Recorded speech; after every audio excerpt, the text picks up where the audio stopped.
Un agrado saludarle, maestro, don Alejandro Mono González, nombre artístico. Y bueno, antes que todo no lo puedo dejar de lado. ¿Cómo recibe el Premio Nacional de Artes Plásticas? Bueno, yo estoy muy agradecido por la sencilla razón de que en el fondo este es un premio desde la academia, que en el fondo es la que determina, estamos hablando de las universidades, los otros antiguos premiados, a una persona que lleva muchos años haciendo un arte popular, un arte de calle, un arte urbano, trabajando en las comunidades, en los territorios. O sea, entonces también tiene una lectura de reconocimiento a ese trabajo. Y además de poner acento y visibilizar, digamos, ante la academia y a otras universidades y a otros lugares, que estudien y que vean y se preocupen de analizar, estudiar históricamente todo este proceso, que son patrimonio hoy día de nuestro país. ¿Qué le puedo decir? O sea, más que el premio para una persona, es un premio para un movimiento, para una historia. Maestro, hablando de historia, en su niñez, ¿recuerda cuándo hizo sus primeros trazos, sus primeros dibujos en la etapa escolar, quizá, o antes? Muy chico en el campo. ¿Sí? Muy pequeño, sí. Con la cualidad y agradecimiento, especialmente, digamos, a los profesores de las escuelas primarias de esa época. ¿Escuela normal? Sí, que eran normalistas en ese tiempo. ¿En qué parte del campo? Curicó. En la zona del sur de Curicó.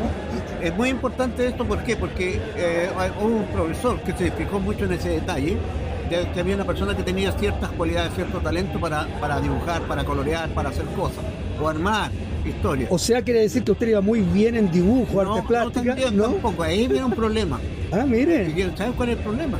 El problema es que todas las personas quieren que las personas sepan dibujar muy bien, pero para que sepan dibujar muy bien, tienen que hacer bien la figura humana, tienen que hacer bien las cosas, y yo era muy malo para eso. Y es muy importante decirlo, que el artista, y otros artistas lo han dicho, las cosas no está en reflejar como son, tal como son, sino que como es desde adentro del espíritu, del interior, es la interpretación de lo que uno ve, es ahí donde empieza la creación, más que reproducir o reflejar la realidad. Una cosa puede hacer la fotografía, y así todo también, a través de eso, un buen fotógrafo también interpreta el encuadre y la fotografía, la realidad, por la luz, por la cantidad de tiempo de exposición, etcétera.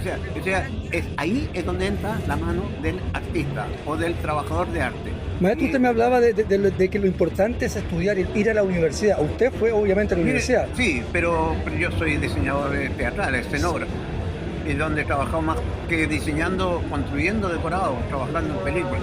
¿Ya? Hablábamos de que a qué edad entonces empieza a crear usted lo... Muy pequeño, ¿sí? Muy pequeño. De hecho, a los 10, 11 años me fui de la casa becado a la Escuela Experimental de Educación Artística acá en Santiago. O sea, entonces, por lo tanto, de ahí empieza nuestra relación con el arte, desde muy pequeño, con profesores de un nivel nacional. ¿Y profesionalmente, que le hayan comprado su primer trabajo? ¿Recuerda qué edad? Chico, era muy pequeño, de haber tenido unos 12, 13 años. ¿También? Exacto. Donde los estudiantes o nosotros, los alumnos de la Escuela Experimental Artística, hicimos una exposición, y ahí una persona se interesó y compró un dibujo mío. Era un dibujo que era el retrato de los tíos y abuelos en el campo, en la cosecha del maíz y las papas. Entonces los ve a todos en un corredor a los tíos trabajando, que en el fondo yo los dibujé a ellos.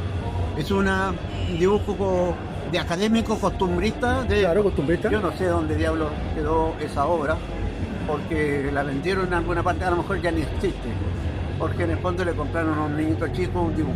Maestro, dentro de todo su gigante, magna historia biográfica, llega obviamente a Ramón Aparra. Yo soy uno de los fundadores. Claro. Porque yo siempre fui militante. Entonces, en el fondo, cuando se sintió la necesidad de hacer una organización para pintar propaganda en la calle, yo ya estaba pintando propaganda en la calle. Entonces, en el fondo, fuimos la base. ¿Año específico? 68. 68. 1968. Es un año muy clave a nivel mundial. En el año 68, famosas son las protestas estudiantiles en París, claro, pero también la masacre en Tlatelolco, en el año 68, que venían las Olimpiadas en México. Entonces hubieron, según estadísticas, 300 muertos, pero calculamos que fueron, en esa época se hablaba de 500 y tantos con francotiradores alrededor de la plaza de Tlatelolco. Entonces es súper importante eso. Ahora, dentro de eso también está la guerra de Vietnam, está los movimientos por la paz, movimientos antiimperialistas, en el año en que también se inicia el teatro callejero, sale el teatro a la calle, el arte a la calle. Empieza también a haber manifestaciones de intervenciones urbanas en San Francisco.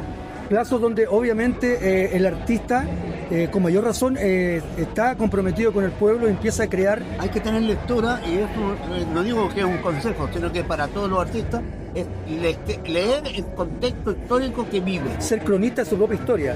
A veces uno no se da ni cuenta que está haciendo el Bolaño, por ejemplo, haciendo crónicas de su propio tiempo. Claro. Pero cuando uno sabe y está impregnado del tiempo que vive, innatamente va a estar saliendo esa realidad dentro de lo que uno crea, hace o se inspira. Maestro, y también así llegamos a que usted conociera al gran pintor surrealista Roberto Mata. Cuénteme de aquello, por favor. Bueno, conocimos a Roberto Mata producto de esta misma relación. Él era un artista muy famoso a nivel mundial, muchas obras. Y él, ¿qué es lo que quiso hacer? Quiso pintar con esos muchachos que pintaban propaganda o letras en las calles con tierra de colores y hacer sus dibujos. Entonces él quería dignificar su trabajo con esos materiales nobles. Para él, materiales nobles eran aquellos materiales con que los obreros, los campesinos, pintaban sus casas.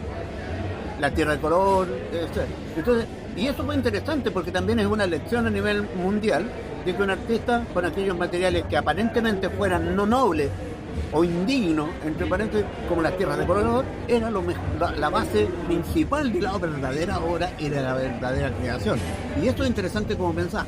El segundo es reconocer políticamente que hay grupos que estaban haciendo propaganda, pero que evolucionan, donde las letras se transforman en imagen y evolucionan en una obra creativa. ¿Y con qué? Y el pintor surrealista la hace con esta mano de obra especializada que viene desde la calle. El primer gol de Chile. El famoso gol de Chile. El primer gol de Chile. Claro. ¿Usted qué edad tenía ahí? ¿20? Como 20 años, 21. Es muy importante una cosa. Perdona la metáfora. Ahora yo considero que este es el segundo gol del pueblo chileno, es que yo hubiera obtenido el Premio Nacional de Arte.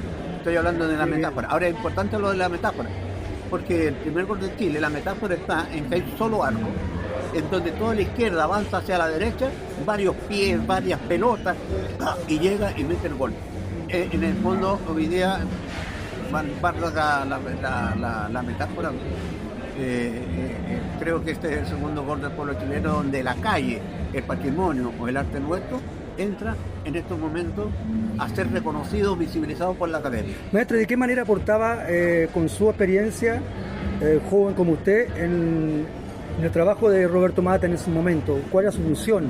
Bueno, el trabajo mío no era solamente creativo o artístico, también era político. ¿Entiendes? Me refiero en el sentido de que yo era un dirigente político. Entonces, por lo tanto, pero además con conocimiento donde siempre he sido un convencido que la cultura y la propaganda estaban relacionados, digamos, con esto de la creación y del arte y de la cultura. Entonces, por lo tanto, siempre lo que hicimos con las brigadas, la pintura y todas las cosas, o con Roberto Mata, tenía que ver eso, o sea, la tierra de color, la pintura, los materiales nobles, cómo se podían hacer. ¿Cuántos días estuvieron juntos en ese trabajo con Roberto? Como un medio mes, 15 días, 20 días. Ahora, pero también fue un proceso de creación anterior. Ya. ¿Y cómo era el hombre, más allá del artista? Hay algo muy importante, es una persona que políticamente estaba consciente del tiempo que él vivía. Él participó, por ejemplo, haciendo muchas obras solidarias con el pueblo argelino, con la liberación del pueblo argelino, siendo él una persona que vivía entre Italia y Francia. También con Cuba, en su tiempo solidario, y con Chile, en el gobierno popular, con Allende. Él participó mucho en esta relación. Fue el primer diplomático que en el gobierno de Eduardo Frei Montalva luchó y trabajó para que Chile abriera relaciones diplomáticas con Cuba y lo reconocieran. O sea, y él fue el puente. O sea, de un artista estaba preocupado de estas cosas, de las relaciones diplomáticas, de las situaciones políticas, de los temas contingentes, de los que Argelia, Vietnam, Camboya, ¿me entiendes? Entonces, y era un pintor surrealista, todo el mundo decía que era volado, que andaba en el aire. No, No, era muy aterrizado. exactamente. Y en el momento del no pintado, ¿cómo era, sabiendo que era de la alta sociedad? ¿Era un hombre sencillo? Es muy sencillo, pero ojo con una cosa, y eso de palabras de él. Roberto Mata Echaurren. Mata Echaurren es un nombre de alcurnia, de peso económico y político en este país. Los Mata, los Echaurren. Pero resulta que ya él me lo decía, en Europa ese apellido no significaba nada. Era una persona totalmente desconocida. En el fondo, cuando él se fue a Europa a trabajar o a vivir, es de alguna manera, fue un lugar donde él sabía que no era nadie. Y a donde ahí había que ser alguien. Llegar a ser alguien. Y llegar a ser el Mata, Roberto Mata, que es el pintor surrealista. O sea, no es fácil. O sea, en un lugar donde uno es desconocido, es donde hay que esforzarse más para ser. Claro. Hay que entender eso, ¿eh? Porque, por ejemplo, uno de los problemas que tenemos en Chile, que todas personas que son de alcurnia o de un respaldo económico o de familias de situación económica, ya empiezan con una inversión, con algo de espalda. Él se fue a Europa y en la espalda no tenía nada. Maestro, para finalizar, ¿cómo resumiría usted la experiencia de haber conocido y trabajado con Roberto Mata Echaurren? Hay que velarlo primero, que es un privilegio. Segundo, mucha gente que todavía vive, que pueden haberlo conocido, se usurpan y se aprovechan de él y de eso, vendiendo obras, falseando obras, y hay que tener cuidado con eso, porque en el fondo están mintiéndole al otro mundo. Mata, en ese sentido, su obra fue muy sincera, muy honesta. Entonces, por lo tanto, de alguna manera, ahí hay una lección de aprendizaje que para los jóvenes. En el sentido, o sea, que el creador tiene que ser honesto en las ideas, en conciencia, y sincero. En el fondo puede mentirle a otros, pero no se puede mentir a sí mismo. Y en ese sentido, ¿verdad? O sea, Mata tenía y luchaba por su propia verdad y conocimiento. Hablamos de Argelia, Camboya, Chile, Cuba, los movimientos solidarios pro paz. Y más allá de los plazos, es el mismo mensaje que transmite el Mono González. Sí, claro. A la juventud. Además, es un mensaje para todo tiempo. Claro. O sea, el que ser artista o el creador o el trabajador del arte tiene que ser honesto consigo mismo. Porque el arte, al fin y al cabo, es eso. ¿Ya? Muchas gracias, maestro, por tal como dice usted, Muchas gracias. por también golazo. Muy gentil. Muchas gracias.